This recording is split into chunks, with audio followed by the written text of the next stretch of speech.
Сәлем баршаға. Стивен Джеррардты қалың көпшілік бір ғана командаға берілген ойыншылар тізіміне жатқызады. Ливерпуль жұлдызы мерсисайдтықтар сапында 700-ден аса матч өткізіп, 186 гол соққан. Мұндай нәтижені тіпті кей шабуылшылар аңсайды, қызғанады. Команданың нағыз жүрегіне айналып, оның қозғалтқыш күшіне баланды. Ісіне деген кәсібилігі мен адамгершілік қасиетіне көпшілік сүйсінген алып тұлға. Жасыл алаңда бірнеше шепте ойнады. Жартылай қорғаныс қапталында, шабуылшы атысында және тіпті қорғаныста да доп тепті.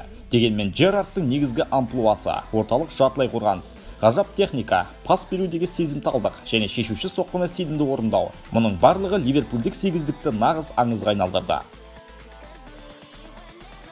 Толық аты жөні Стивен Джордж Джеррард 1980 жылдың 30 мамырында Мерсисайдқа қарасты Уистонда дүниеге келген. Пол Джеррард пен Джули Энн Джеррардтың отбасында. Маймақ атты зиянды дефектімен туылды, яғни аяқтың сырт жақтары ішке бүгілген қалыпта. Бақытқа орай тез арада емдеп үлгерген екен. Ата-анасы әрине ұлдарының аяқ қырымен жүргендігін қаламады. Біршама өскен сәтінде бұл індеттен қалыпқа келу сәтінде біршама рет жарақаттарды алыпты. Балалық шағында арқа ауруы да оны айналып өтпеді. Алайда әке-шешесі бұл жолы перзентін одан арашалап алды. Стивен қасиетті Михаил атындағы бастауыш мектебінде сауат алды. Мұндағы ұстаздардың айтуынша оқушымызды ұялшақ, тұйық бала деп сипаттайды. Ол қашанда сыпайы бала болатын, сондай тәрбиелі деп еске алады мұғалімі.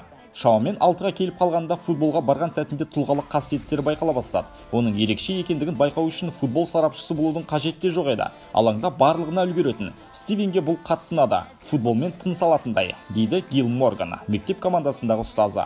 Футбол бүлдіршін Стивенді бірден баурады. 5 жасқа толғанында осы бір сиқырлы спорт оны толығымен жаулап, фанаттық ықылас пайда болды. Үйіне таяу маңайдағы массалық футболға қатысып тұрды. Эвертон клубына да бұл жақын аймақ еді. Осы бір мекен жақындығы Стивеннің Эвертонға деген махаббатын оятты. Үнемі оның жейдесін киіп, Гудисон паркке трофейлермен фотоға түсу үшін жиі келетін. Ағылшын футболы болашақ жұлдызының мансабы Уистон атты шағын аймақтан басталды. Мерсисайд графтығындағы ірі елді мекен. Мұнда Джеррард жергілікті Уистон Juniors командасының намысын қорғады. Жасы 8-ге толғанда Ливерпуль скауттарының назарына ілігеді. Ақыры 1989 жылы аталған ұжымның балалар командасына ресми түрде қосылды. Қызылдармен алғашқы ресми шарттама араға 8 жыл салып қана жасалынды. 1997 жылдың күзінде. Сол сәтте Ливерпуль өзінің бүкіл ғұмырындағы команда атанатындығын ойламаса да керек. Келісім шарттан соң Джеррардқа қызылдар үшін ресми дебютін жасауға ұзақ мерзім мүмкіндік болмады. Бір жылдан соң ғана ағылшын премьер-лигасындағы кезекті ойындардың бірінде ауысыммен шығады. Сондай-ақ УЕФА кубогінде матч өткізеді. 1998-1999 жылғы маусымда барлығы 13 кездесуге қатысып, әжептәуір ойын деңгейін көрсетеді. Бұл жасөспірім Стивиге келесі маусымда негізгі құрамға ілігуге сеп болды. Алғашқы голын ол ең қарт британиялық клуб Шеффилд Уэнсдейге соқты. Қос қарсыластан жеке шеберлігі арқылы өте шығып, қақпаның сол жақ төменгі бұрышын керемет көздеумен тамаша дәлдік танытады. Ол ойынды қызылдар 4-1-мен жеңді. 2000-2001 жылғы маусым Ливерпуль үшінде, Стивен Джеррард үшінде сәтті өтті. Команда 3 кубок жеңді. Англия кубогы, Лига кубогы және УЕФА кубогы. Стивен 50 матчқа қатысып 10 гол соқты. Ең маңыздысы, еуропалық турнир финалында испаниялық Алавеске тоғытқаны. Бұл матчты Ливерпуль 5-4-пен жеңіп, кубокты бастарынан асыра көтерді. Зеңбіректей соққысы бар техникалы жартылай қорғаушы Стиви Джи сол маусымда Англияның ең үздік жас ойыншысы атағын еншіледі. 2002-2003 жылғы маусымда ол тағы да кубок финалында көзге түсті. Бірақ бұл жолы Лига кубогының. Мерсисайдтықтар Манчестер Юнайтедті тізерлетті. Араға жыл салып, кейіпкеріміз капитандық міндетті өзіне жүктеп, мұны мансабы соңына дейін арқалаумен болды.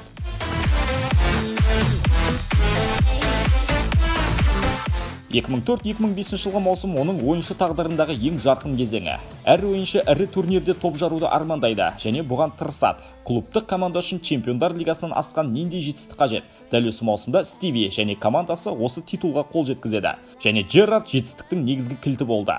22 метр қашықтықтан грекиялық Олимпиакос нысанасына естен тандырарлық гол соғып, Ливерпульді топтан шығарады. Трофей үшін таласқа түсуіне мүмкіндік сыйлайды. Чемпиондар лигасының сол финалы тарихтағы ең есте қаларлығы. Ливерпуль қарсыласы Милан. Алғашқы тайымда Россонери ағылшындарға жауапсыз 3 гол салады. Бір қарағанда матч тағдыры белгілі болған еді. Әйткенмен екінші тайымда ойын сценарийі мүлдем басқаша өрбіді. Бастаманы жасап берген Стивен Джеррард. Бірнеше минуттардан соң қызылдар тағы бір мәрте дәлдік танытып, соңына таман есепті теңестіреді. Пенальти алып берген Стивеннің өзі еді. Аңыз ойын футбол лотереясымен аяқталды. Мұнда британиялықтар үстемдік танытып, Ливерпульдің 8-ші нөмірі турнирдегі ең құнды ойыншы атанды. 2005-2006 жылғы маусымда ол 23 гол соқты. Ал Британия кәсіби футболшылар кәсіподағы болса, оны жыл футболшысы етіп жариялайды. Одан бөлек капитанның Англия кубогы финалында Уэст Хэмге соққан голы маусымдағы үздік атанды.